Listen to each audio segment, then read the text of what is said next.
Oi, pessoal. Sérgio Hart aqui da Cena Digital, mais uma vez trazendo para vocês a nossa série Transformação Digital Brasil em Cena e dessa vez trazendo aqui o Fábio Mazzelli, o CIO da DB Schenker, que vai conversar com a gente aqui sobre a transformação digital na empresa dele. Fábio, muito prazer em ter você aqui com a gente. Prazer é meu, Sérgio. Muito obrigado pelo convite. Bom, para quem não conhece o Fábio ele é natural de São Paulo, ele é formado em administração de empresas, pós-graduado em marketing e possui MBA executivo. O Fábio ele passou por empresas como a Cargill, a Nike, BASF, ADM, Penske Logistics e está na DB Schenker há aproximadamente 2 anos. A DB Schenker ela tem mais de 140 anos de experiência em soluções que são personalizadas para transporte, logística, gerenciamento de supply chain. A DB Schenker atua no Brasil há mais de 45 anos e ela tem sede em São Paulo, com 10 filiais próprias e 7 parceiros, totalizando 800 funcionários. A DB Schenker ela faz parte de um grupo alemão chamado Deutsche Bahn, com 14 unidades de negócio e 300 mil funcionários. Bom, gostaria de começar aqui o nosso papo perguntando aqui para você como é que vocês começaram, né? Quais foram os fatores que levaram vocês a começar a pensar, a transformar-se digitalmente? Bom, obrigado, Sérgio.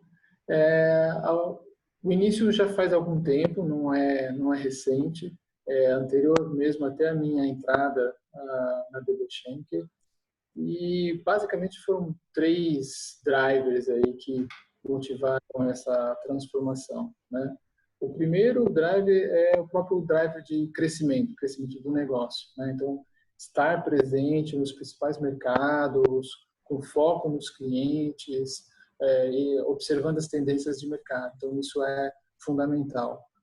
O segundo, eu posso dizer, que é eficiência, né? Então, manter estruturas enxutas no nosso negócio é muito importante, enxutas e eficientes, né?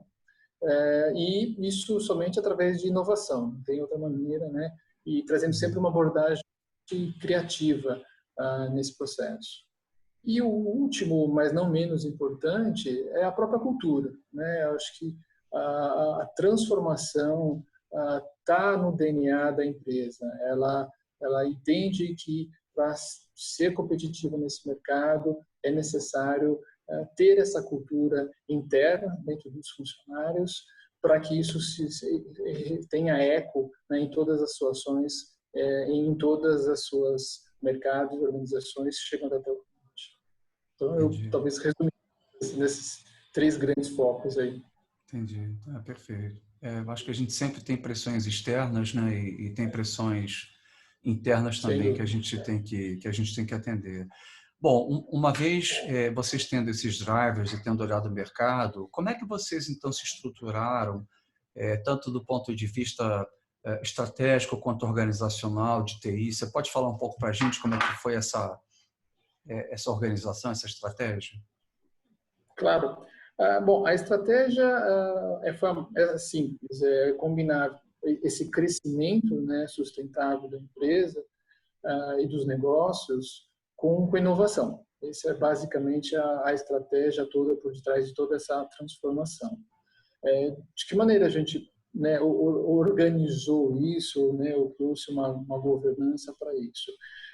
Estabeleceu-se alguns focos, na verdade, nós já temos uma jornada para isso, nós já estamos na segunda versão dessa jornada, né? Essa jornada ela tem um período determinado, e nessa segunda jornada, primeiro tem alguns pontos chaves que são cruciais e não mudam, né? Não adianta nada pensar em transformação e inovação se o básico não está funcionando. Então, o que é o básico? As operações, os serviços, todos eles de TI, eles têm que estar estáveis, eles têm que ser ágeis, né? E agora, mais do que nunca, né, com toda essa questão de de home office, mas isso também já existia antes, cyber security, ou seja, segurança acima de tudo, né? Então, esse é o principal antes de qualquer outra coisa. Depois disso, é claro, buscar organizar todas essas ações de forma que a gente faça uma entrega com excelência. Em todas as soluções que a TI tem que prover, ela tem que ser uma solução com excelência. Não basta ser uma solução tapa-buraco. Não tem como a gente fazer dessa maneira. Com isso, a gente vai para o terceiro passo, que é buscar otimização, né, da eficiência de todas as nossas plataformas. É fundamental que a gente desenvolva soluções, mas que elas sejam utilizadas ao seu extremo. Não adianta você ter uma solução gigantesca, super abrangente, e você fizer uso, fruto de um pequeno pedaço disso. Isso é jogar dinheiro fora. Executar essa transformação toda, né, com bastante harmonia, principalmente casada com a questão da infraestrutura, ter a infraestrutura adequada, necessária para todo esse processo, né? Ela é chave para que a gente obtenha sucesso em cada uma dessas entregas, dessas soluções, focadas no cliente. Toda essa jornada, ela também passa por uma questão de pessoas, de recursos. Então, ter as pessoas certas, ela também parte da premissa de que a Schenker busca ser um bom empregador para isso. Então, desenvolver as pessoas, os talentos, para que dentro do nosso segmento de logística, a Schenker seja uma referência para atrair esses bons talentos, faz parte de todo esse processo, toda essa governança também, né? Como falei, otimizar os recursos é fundamental, né? Para quem conhece um pouco o mercado de supply chain, os operadores logísticos, é um mercado, um segmento que trabalha com margens operacionais muito pequenas, muito apertadas. Então, a otimização dos recursos ela é fundamental, até para que a gente possa alocar os gastos de TI de maneira apropriada, né, em áreas que realmente vão gerar valor para a companhia e para os clientes. Entendi. E, por fim, eu acho que gerir toda essa cadeia, né, de valor, de inovação, de digitalização é fundamental para que você também não comece a criar um Frankenstein digital, né? Eu acho que a gente falava muito de puxadinhos, coxa de retalho no passado, mas a grande verdade é que, mesmo nesse mundo digital de transformação, é fundamental que exista uma linha mestra, uma coerência e que tudo se encaixe harmoniosamente. Do contrário, ao invés de você ter o velho famoso Frankenstein, você passa a ter um Frankenstein digital agora, né? O que pode ser um problema ainda maior. Com certeza. Vocês chegaram a fazer alguma reestruturação da área de informática, alguma reestruturação organizacional para poder se preparar para a transformação? Criaram timizagens, área de inovação? Quer dizer, o que...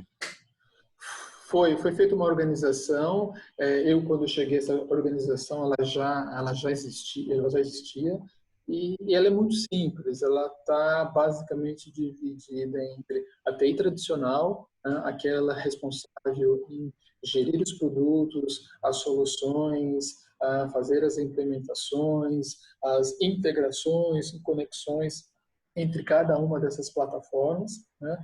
É o mais tradicional, é o mais comum. E tem a TI digital mesmo, a TI digital que é bastante focada na estratégia, na análise de dados, na inovação pura, propriamente dita, né? Tendo soluções digitais para toda a corporação, né? E para tudo. O que você está dizendo, essencialmente, é que a empresa optou por uma estratégia de excelência operacional, acima de tudo. né? Ou seja, Sem usar dúvida. as estratégias, as tecnologias digitais para excelência operacional, redução de custo, melhoria da cadeia de suprimentos, etc., certo? Certo, correto, isso mesmo. Ah, entendi. E do ponto de vista de governança, como é que ficou a priorização dos projetos? Quem é que escolhe o que vai ser feito, o que vai ser testado, o que vai ser escalado? Como é que está essa governança?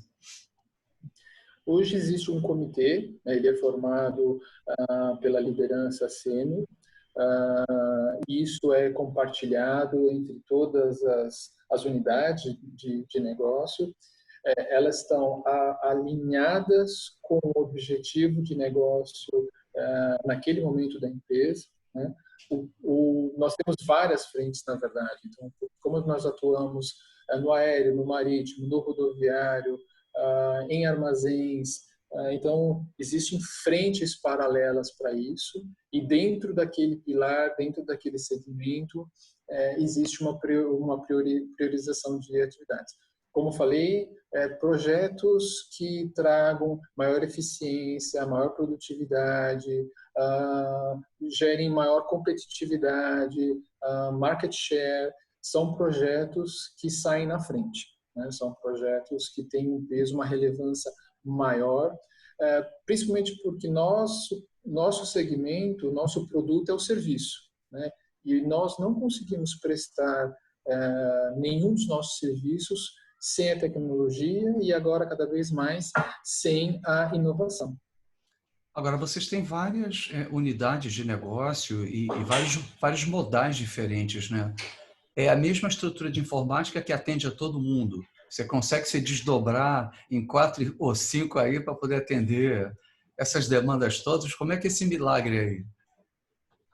Não, obviamente a gente faz mágica, mas não faz milagre, né?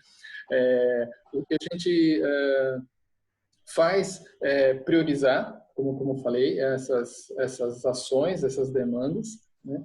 E procura contribuir, como falei, o valor, mostrar o valor agregado dessas ações. Existem demandas também que são só para vocês entenderem um pouco. A Schenker ela tem uma estrutura global, uma estrutura regional e uma estrutura local.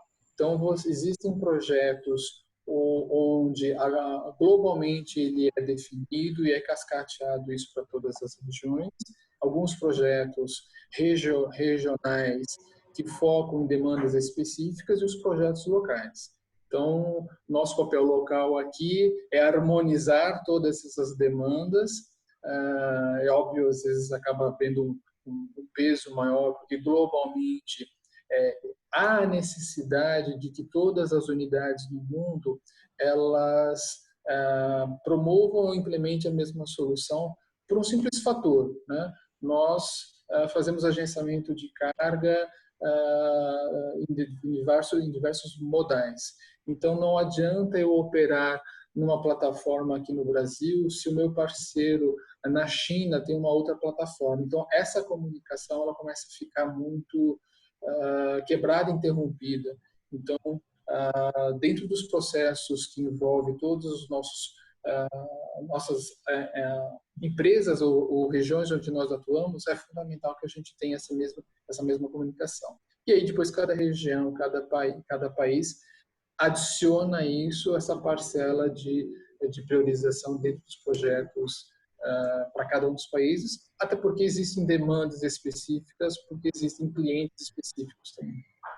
Normalmente empresas grandes, né, como vocês e principalmente desse segmento, eu acho que tem uma complexidade muito grande de você orquestrar necessidades globais, regionais e locais, saber quais plataformas podem ser usadas, né, em todos os países, porque eventualmente você tem plataformas que funcionam bem nos Estados Unidos e na Europa, mas no Brasil não tem ninguém que dê suporte. Às vezes você não pode ficar dependendo de uma pessoa na Índia, né, que só vai te atender daqui a 8 horas, né, e esse suporte ele tem que te acompanhar 24/7, né?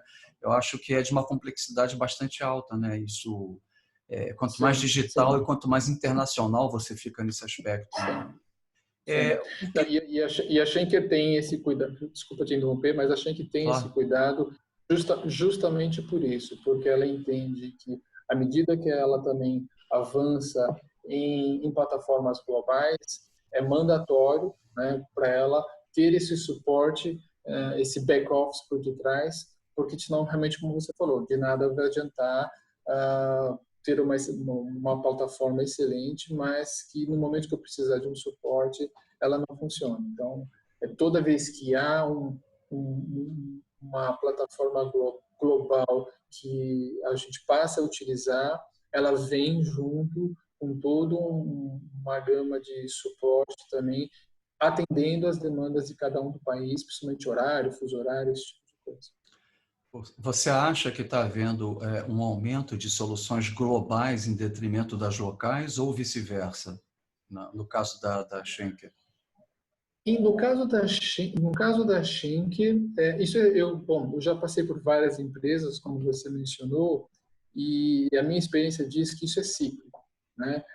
Você, todas as empresas, pelo menos as multinacionais que eu passei, elas vivenciaram isso. Elas passaram por um ciclo onde se globalizou, se estandarizou, padronizou isso de uma maneira mais ampla.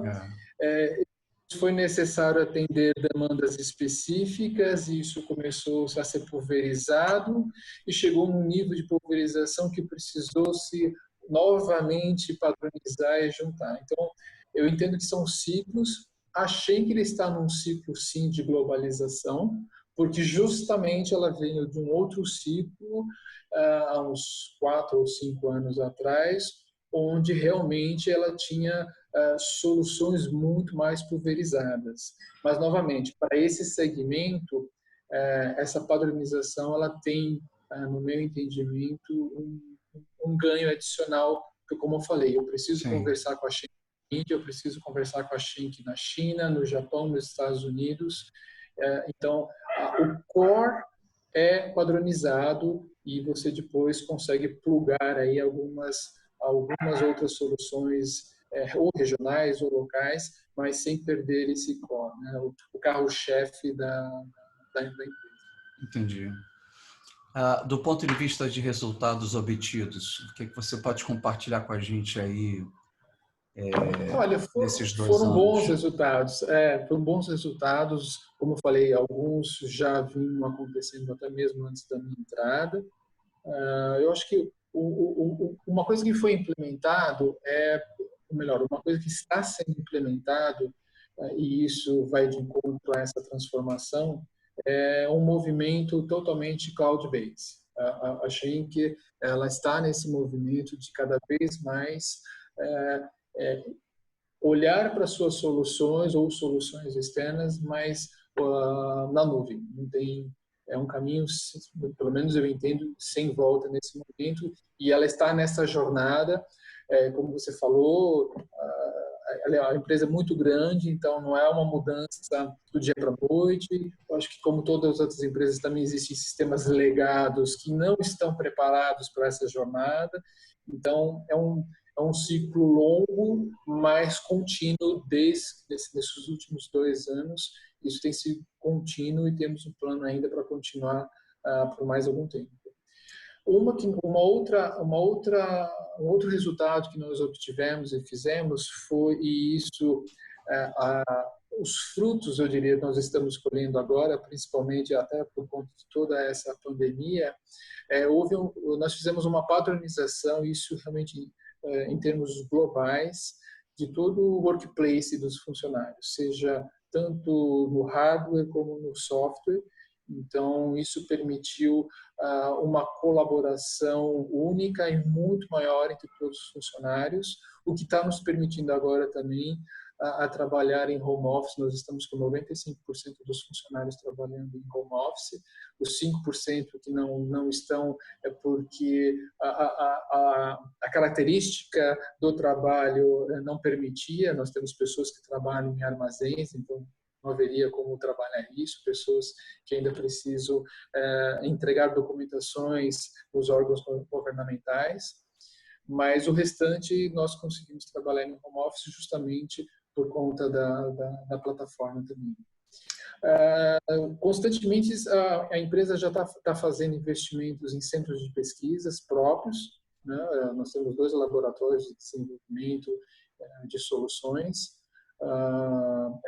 Esses laboratórios não ficam no Brasil, são exclusivamente no exterior, mas aportam para todos os países essas soluções. E lá, através desses centros de pesquisas e laboratórios, são desenvolvidas soluções ou com empresas parceiras, ou com os próprios clientes interessados em desenvolver alguma solução específica, universidades, startups, que estejam focadas em todo o ciclo de soluções de supply chain, né, de ponta a ponta. Né? A gente conseguiu desenvolver algumas soluções bastante inovadoras, bastante criativas, algumas delas inclusive até premiadas no exterior, e em diversas áreas. Impressão 3D, realidade virtual, realidade aumentada, IoT, muita automação de veículos, de componentes de gestão de armazém. E isso vocês conseguem trazer para o Brasil, essas... Nós conseguimos trazer à medida que isso consiga ser plugado em algumas outras soluções que não podem ser mandatórias, mas que foram desenvolvidas a partir delas, né? Então esse é o nosso, isso que faz parte agora da nossa jornada. Algumas temos, outras não, e isso é o que difere um pouco cada um dos países onde a Schenker atua, né?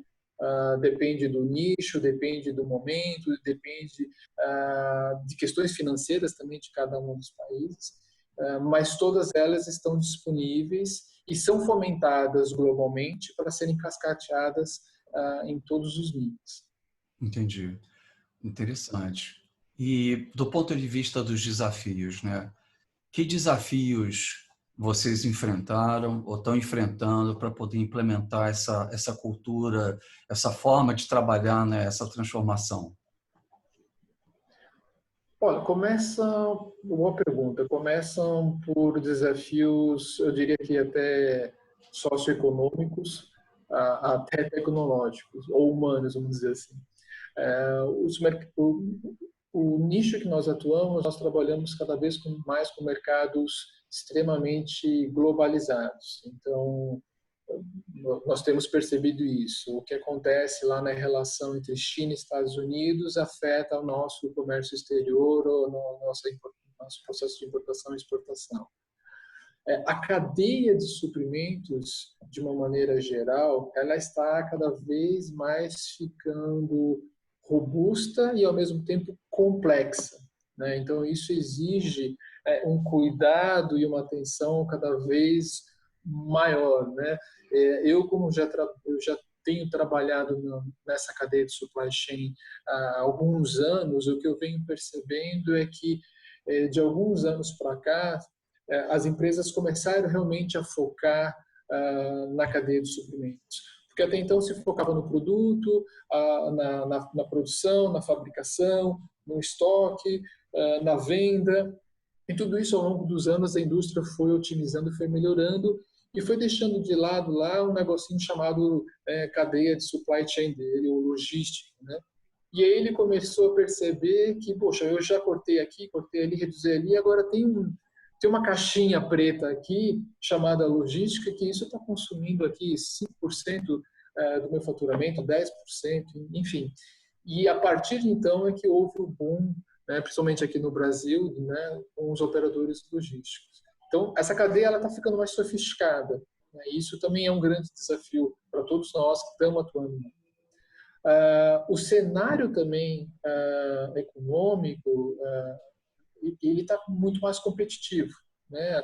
Nós temos fornecedores, tanto fornecedores como competidores, cada vez se estruturando mais também, né? Cada vez mais trazendo outras soluções, inovações e buscando seu espaço de mercado.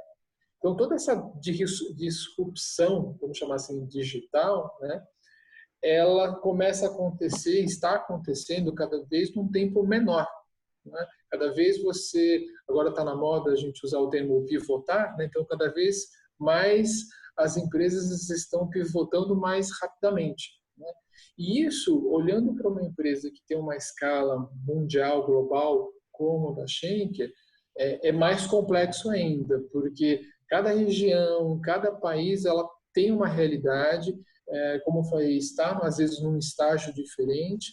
Então, por mais que você defina uma solução global, se não houver um alinhamento isso internamente, aquela solução ela vai funcionar só na Alemanha e não vai ser implementada em nenhum outro lugar, né? Outro fator é a própria escassez. Eu acho que isso já está muito mais que falado, debatido em vários outros fóruns, né? A escassez de força de trabalho qualificado, especializado, principalmente nessas novas tecnologias. Isso a gente enfrenta aqui, mas como nós temos contato com todos os outros países e regiões, mesmo na matriz, isso também acontece. Então, todos os países estão passando por essa mesma dificuldade de ter esse profissional ou com uma qualificação técnica apropriada ou com um mindset apropriado para todas essas mudanças, todas essas revoluções que estão acontecendo, né? E só que é uma geração que está vendo também com uma expectativa bem diferente, muitas vezes até muito mais imediatista, né? Do que o mercado de trabalho corporativo tradicional, vamos dizer assim, não uma startup, né?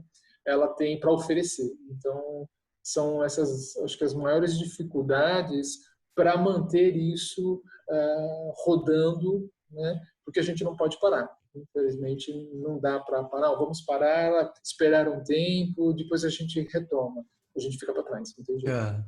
Eu acho que um dos maiores desafios que o teu segmento de indústria tem é não recair numa guerra de preço, né, que começa a corroer margem cada vez mais, porque a menos que você arranje uma tecnologia ou um modelo de negócio que seja extremamente proprietário e diferenciado, mais cedo ou mais tarde os teus concorrentes também vão estar aplicando essas mesmas tecnologias. Então, a saída vai passar, eu acho muito, que por uma diferenciação na experiência que você dá para esse cliente, ou na criação de plataformas de informação que podem ser únicas da Schenker em relação aos concorrentes, mas vai ter que ter uma diferenciação nessa oferta que tem que extrapolar o mero modal, o mero transporte, para que você não seja esmagado pela guerra de preço, né? Sem dúvida,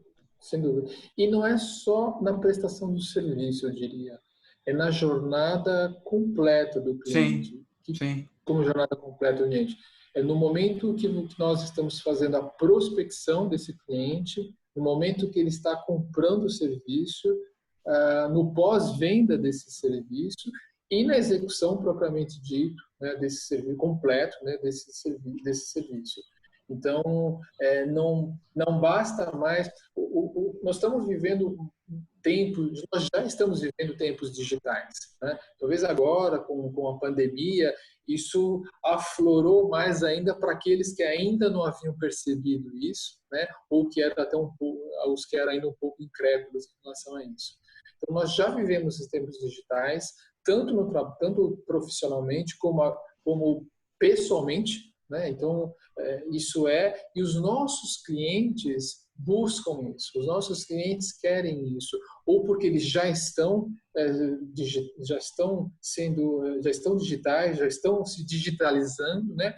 Ou até mesmo, que é muito interessante, às vezes o cliente não é digital, às vezes o cliente não tem uma jornada definida, mas ele busca um parceiro, ele busca um fornecedor que esteja já nessa jornada, que seja digital e talvez até aprenda com ele como ele pode melhorar mais ainda o seu processo.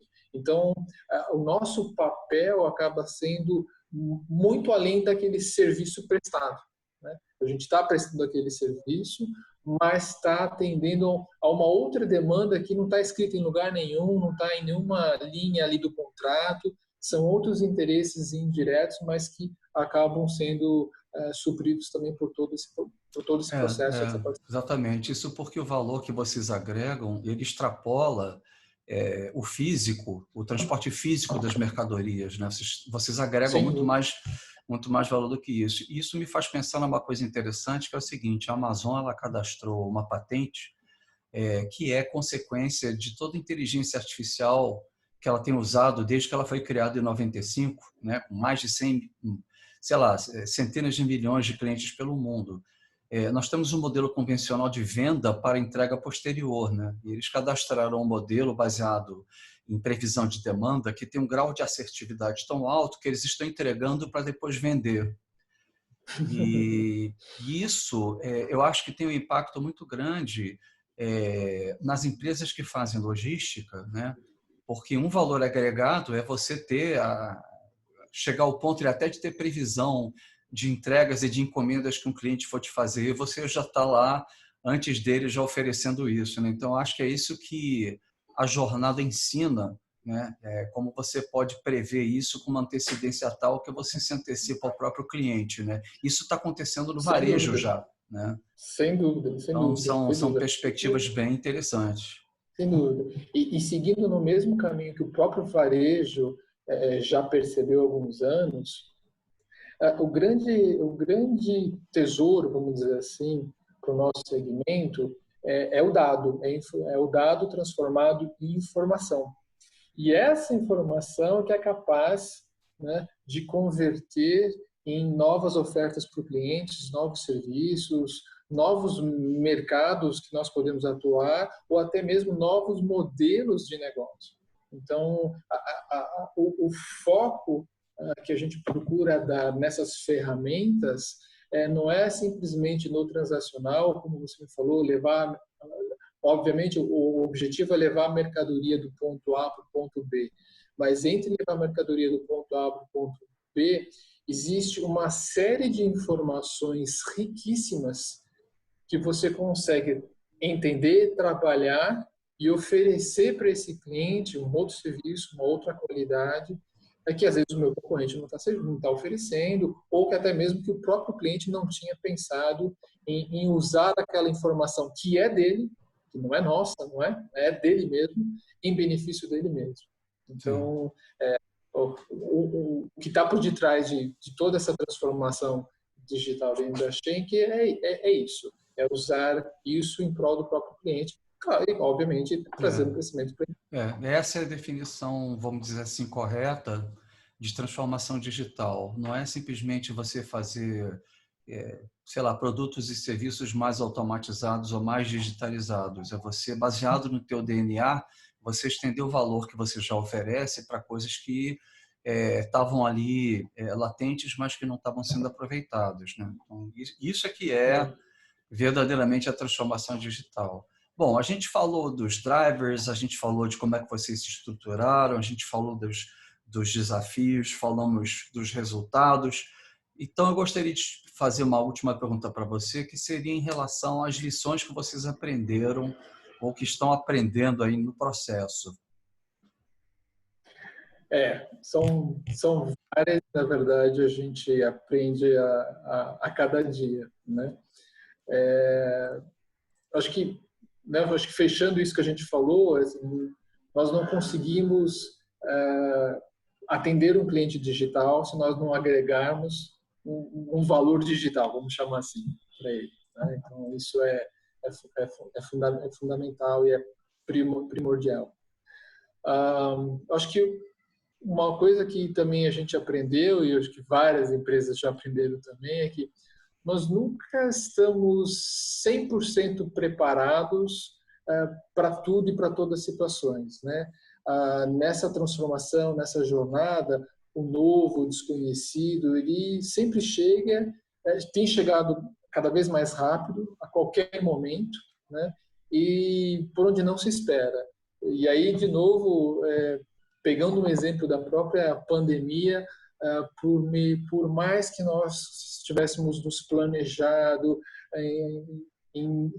numa jornada de transformação digital, movendo para a nuvem, modificando a plataforma de trabalho dos funcionários, sempre foi um foco de um cliente.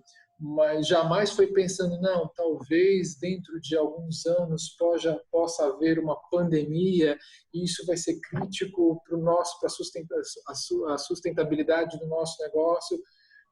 Posso garantir que não. Mas, se é que eu posso dizer que existe alguma coisa boa nesse momento, nesse sentido, eu não acredito que exista, mas essa circunstância toda nos fez ratificar que o caminho e a jornada que a gente está seguindo faz muito sentido, né? Por um outro motivo, por uma outra situação totalmente atípica, e que assim seja, que não se repita, mas que faziam todo sentido. Um teste de fogo muito ruim, mas muito forte nesse sentido. E que a gente não pode parar. A gente não pode parar, infelizmente, eu já comentei, não dá para respirar ao ter um momento de, não, agora eu acho que eu já fiz tudo que eu achava que precisava fazer. Isso cada vez mais não existe, né? Você tem que continuar a aceitar, se inovar, continuar a buscar essas soluções, a desenvolver, olhar o novo com um olhar de curiosidade, de desafio, né? Mas ao mesmo tempo buscando aquilo que pode ser agregado valor dentro daquele processo. Acho que são lições que a gente tem tirado, tem aprendido. Existe uma frase aí muito batida também, que o ótimo é inimigo do perfeito. Isso também é verdade, mas a definição de ótimo e de perfeito, ultimamente ela é muito abrangente e específica para cada empresa e para cada segmento de setor. Agora é o possível, né? É o possível, nesse momento é o possível. Então, ter esse olhar. Eu acho que não perder o olhar no cliente, não olhar o próprio umbigo, porque isso não pode funcionar a curto até médio prazo, mas uma empresa que está 140 anos ou mais no mercado, porque não é uma empresa que pensa somente a médio e curto prazo, né? Com certeza. Poxa, super legal, Fábio, esse teu depoimento aí. Queria te agradecer muito compartilhar um pouquinho essas informações aí. Realmente é muito impressionante, né? O tamanho da empresa de vocês, o negócio de vocês, né? As dimensões são impressionantes e o desafio, né, que vocês têm de carregar as mercadorias pelo mundo aí de um lado para o outro, né? Porque nós somos ainda seres humanos e ainda precisamos transportar átomos, né? Não só bits e bytes, né? Sem dúvida. E com isso... É interessante o tipo de produto até que a gente transporta. São das coisas mais óbvias às mais improváveis. Exatamente. Te agradecer muitíssimo a tua participação e também falar para o pessoal que está nos assistindo que vocês vão encontrar esse vídeo aqui no nosso canal no YouTube. Se vocês gostaram, por favor, assinem o canal, compartilhem, né? Avisem também, se vocês souberem que existe alguma empresa que tem um case nacional de transformação digital interessante. Deixa seu comentário aqui, porque isso só vai enriquecer o nosso canal e vai fazer com que a gente continue trazendo gente boa e cases super interessantes para compartilhar com vocês. Eu também queria dizer que o e-book Transformação Digital do Conceituação está disponível grátis aqui para vocês no link nos comentários, assim como também o webinar de introdução à transformação digital, que vai abordar alguns dos aspectos que eu conversei aqui com o Fábio, e vocês vão poder não só entender melhor a nossa conversa, mas também vão poder articular melhor essa transformação digital para as empresas de vocês, ou até mesmo como profissionais, para vocês entenderem, né, o momento que nós estamos passando, a nova economia. Então, queria mais uma vez agradecer ao Fábio aí, muito aí pela colaboração dele, pelas informações, e espero aí que daqui a algum tempo, daqui a um ano, a gente volte a conversar e saber de mais novidades aí da DB Schenker. Perfeito. Sérgio, muito obrigado. Obrigado pelo convite novamente. Foi um prazer, foi um papo super gostoso, bem tranquilo. Fico à disposição, sempre que precisar, só ligar, entrar em contato aí. E desejo toda a sorte aí para você no canal também, na cena. Isso tem feito toda a diferença aqui para nossa comunidade e para aqueles que querem ouvir um pouco mais, entender um pouco mais e aprender, né? A gente hoje está dividindo aqui, mas pode ter certeza que muitas das vezes eu estou do outro lado, estou ouvindo, estou aprendendo também, como a maioria das pessoas que estão ouvindo a gente agora nesse momento. Obrigado novamente. Tá ótimo, super legal. Então, é isso aí, pessoal. Muito obrigado, um grande abraço a todos. Tchau, tchau.